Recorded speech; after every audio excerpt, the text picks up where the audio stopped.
Hey guys, so welcome to Quarantine Tuesday. This morning I sent out a little teaser about a recipe that I was going to share today.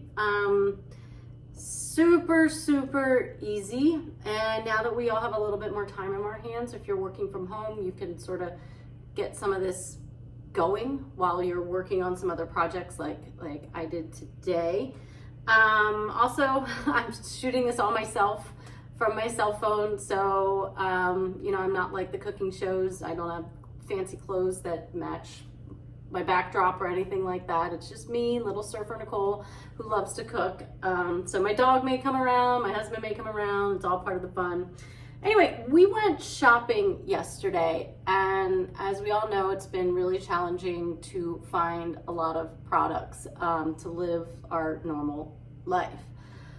And so when we walked into Whole Foods, I was actually expecting it to be a little more stocked, considering they're owned by Amazon and some of the other grocery stores, but they pretty much weren't.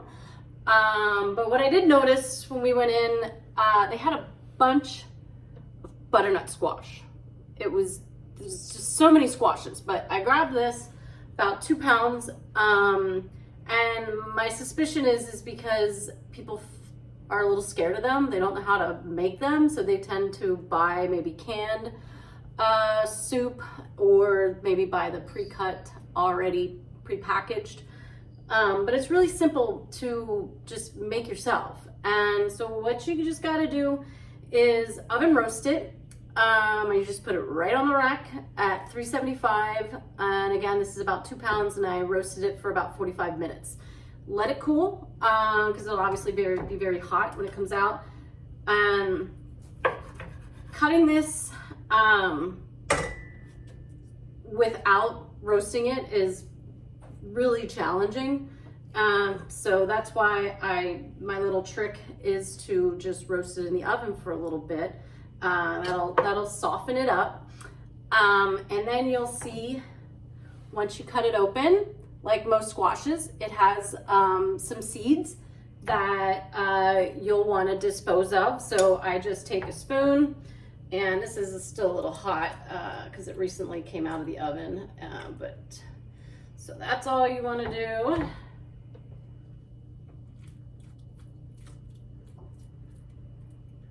And the other ingredients that go into this, I have half of a red onion sliced, and I've got 3 cloves of garlic, and this will feed making it for dinner tonight for myself, my husband, and our son.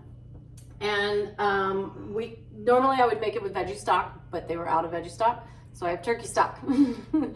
And so what I'm gonna do, I'm gonna speed up the video a little bit, so I'm not recording everything, is I'm just going to saute these ingredients, and then I'm going to add the butternut squash, and we'll be right back when I start doing that. Okay, so I'm back.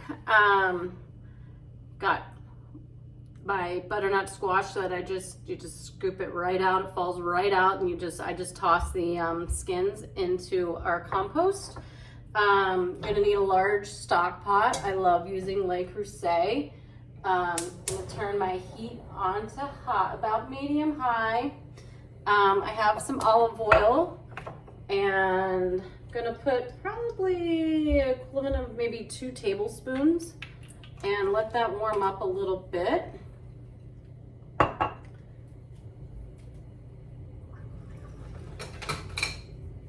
I like to use wood. I think every chef has a material that they like to saute with and cook with, and I really prefer, actually, these are bamboo. So now that it's warmed up, I'm gonna take my sliced onions and 3 cloves of garlic. Just toss that right in.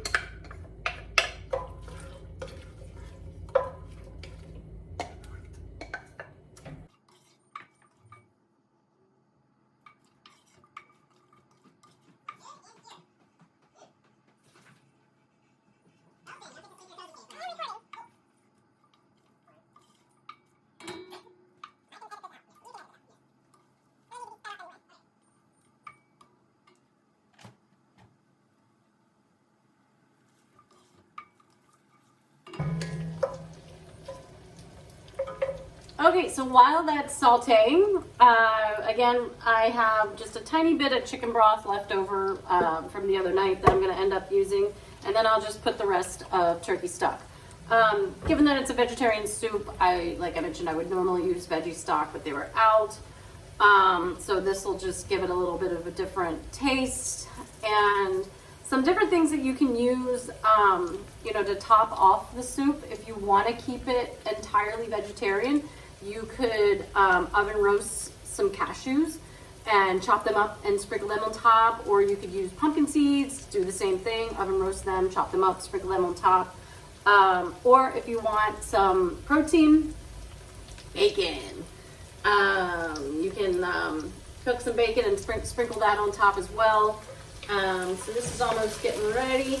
And another thing that you're gonna need, I prefer, if you have one of these emulsion sticks, these are really awesome that you could just stick right in the pot and it'll puree everything up for you, and you can do it on a high temperature. This is by Cuisinart. And if you don't have one of those, the next best thing, if I can find it, it's dirty because we use it so much. It's a Vitamix. It is industrial grade blender. You can toss everything in hot and it'll puree into, people use it also to make baby food. It is a fantastic tool to have around the house. I love using it for, smoothies every day. I also use it when I'm making my marinara. And, but the stick is awesome because, like I said, you just put it less cleanup and you just stick it right in your pot. So I'm going to add my butternut squash that's been oven roasted. And this also slows down the cooking time given that I roasted it in the oven.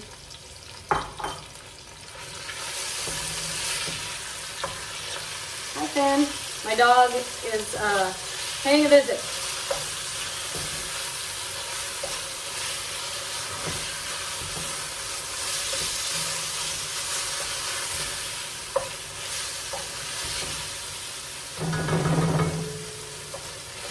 Also, the great thing about using one of these is that you don't have to finely chop the garlic. I just threw it in there whole, 3 cloves, and that thing will do the job for me. Smells delicious. I'm the type that likes to season my food along the way. So I'm just going to add some fresh cracked black pepper. A little bit of sea salt, just to start bringing out some of those flavors.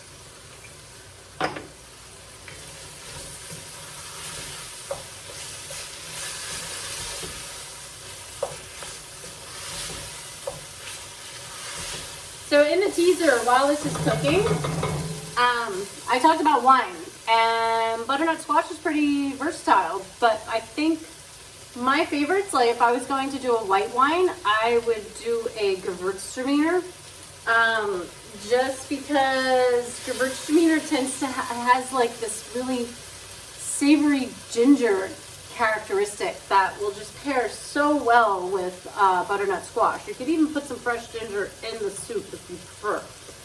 And then if you wanted a red, I think a Beaujolais from the region of Beaujolais in France will go really, really well. The grape in Beaujolais is Gamay, and it doesn't have a lot, it has virtually no tannins. It's fruity but not sweet, so it'll help just pair really wonderful with this winter squash. Probably what we're gonna have with, since I actually don't have a Gewürztraminer, is we'll probably have a Beaujolais this evening. So that's looking awesome. I'm gonna go ahead and put the little bit of chicken broth that I have.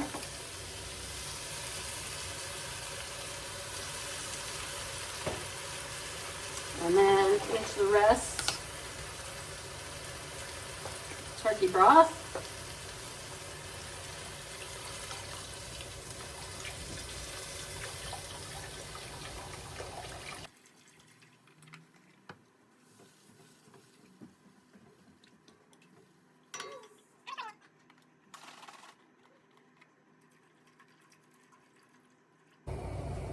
So I've used an entire container of the turkey broth. These are 32 ounces. So I'm gonna let this simmer for a while and give all those flavors a chance to marinate, and we'll be back. Okay, so this has been boiling for about roughly 10 minutes. I turned the temperature down a little bit just in case this splatters, which sometimes it can, it won't burn me. So I'm gonna start out just by testing it on low, just in case it does start to splatter.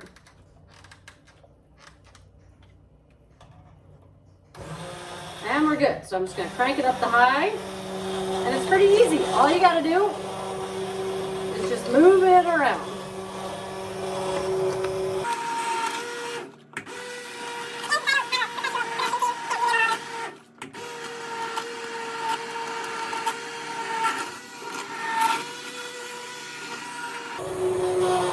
All right, so once that is fully emulsified, I'm gonna hit it with a little bit of cream, only just because I feel like it just brings all the flavors together, adds a nice consistency.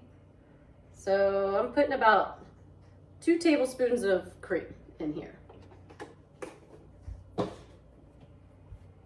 And that's it. Give it a stir, and I'm gonna leave it on the stove on a low temperature, just as, you know, the more soup cooks, the better it tastes. So I'm just gonna cover it, keep it on low, and let it simmer for about an hour until we're ready for dinner. Again, this recipe took, you know, the longest part was waiting for the squash to cook. But as far as everything else, this took like 20 minutes maybe. So super easy, and let me know if you have any questions. Thanks.